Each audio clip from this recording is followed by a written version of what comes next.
Welcome to AiTales, the YouTube channel that uses the power of artificial intelligence to tell true and fiction stories like never before. Through cutting-edge AI technology, we bring the past to life and uncover fascinating tales from history that have been long forgotten. Join us as we delve deep into the past and explore the people, places, and events that have shaped our world. With AiTales, history has never been more exciting or engaging.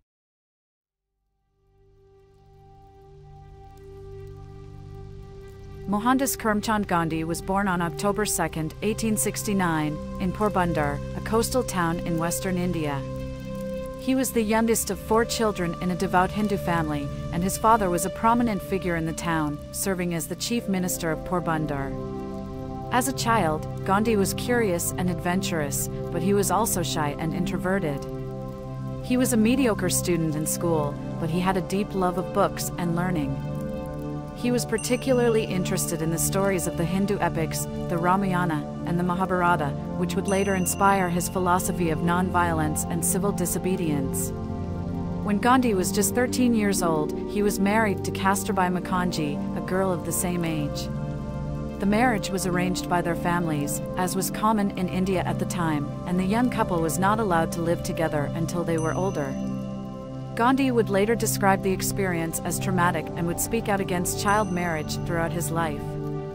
After completing his primary education, Gandhi went to England in 1888 to study law at University College London. He struggled with the cultural differences and the strict vegetarian diet that he maintained, but he was a dedicated student and passed his exams with distinction. While in London, he was exposed to the ideas of Western thinkers and writers such as Henry David Thoreau and Leo Tolstoy, who would also influence his later philosophy. After completing his studies, Gandhi returned to India in 1891 and set up a law practice in Bombay. However, he was not successful as a lawyer and struggled to find clients.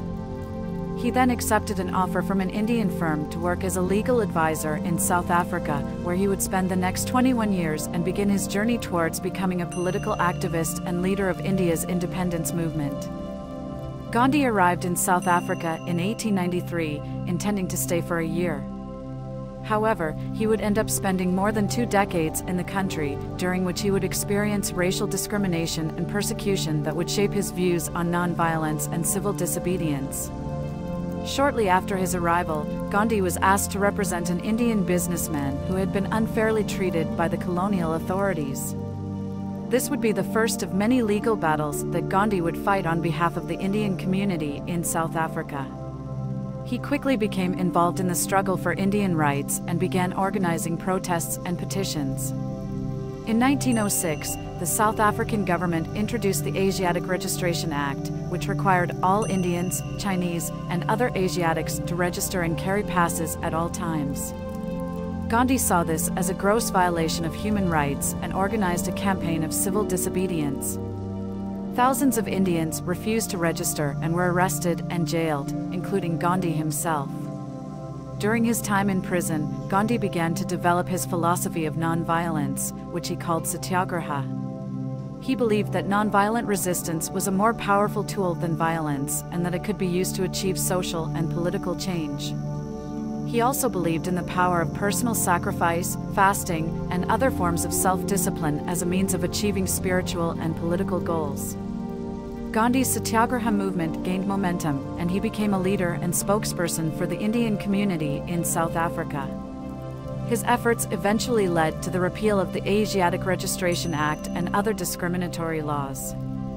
Gandhi's experience in South Africa had a profound impact on his life and philosophy.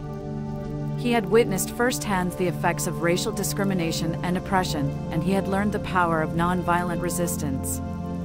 He would take these lessons back to India and apply them in his fight for India's independence from British rule. In 1915, Gandhi returned to India after more than 2 decades in South Africa. He had become a well-known figure in the Indian community and was seen as a leader and spokesperson for Indian rights. Gandhi brought with him his philosophy of nonviolence and civil disobedience, which he believed could be used to achieve India's independence from British rule. He began traveling across the country, speaking to large crowds and organizing peaceful protests. In 1919, the British government introduced the Rowlatt Act, which gave colonial authorities the power to arrest and imprison anyone suspected of anti-government activities without trial. Gandhi saw this as another gross violation of human rights and called for a nationwide strike. The strike led to widespread protests and demonstrations, and the British government responded with violence, killing hundreds of protesters in what became known as the Jallianwala Bagh massacre. Gandhi was horrified by the violence and realized that nonviolent resistance was the only way forward. He began organizing large-scale campaigns of civil disobedience, including the Salt March in 1930, in which he and thousands of others marched to the sea to make salt in defiance of the British salt monopoly. He also led the Quit India movement in 1942, which called for the immediate withdrawal of the British from India. Gandhi's campaigns of non-violent resistance inspired millions of Indians and helped to bring about India's independence from British rule in 1947. However, independence was accompanied by violence and partition, which Gandhi saw as a tragic betrayal of his principles of non-violence. Throughout his life, Gandhi remained committed to his philosophy of non-violence and civil disobedience, even in the face of opposition and persecution. He inspired generations of activists and leaders around the world and is remembered as one of the greatest leaders of the 20th century.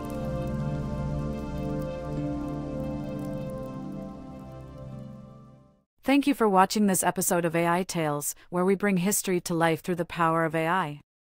We hope you found this episode informative and entertaining, and that it deepened your understanding and appreciation of the world around us. If you enjoyed this video, please don't forget to like and subscribe to our channel. Your support helps us continue to create and share more fascinating stories from the past, brought to life with the latest AI technology. Thank you again for tuning into AI Tales, and we look forward to sharing more incredible stories with you soon.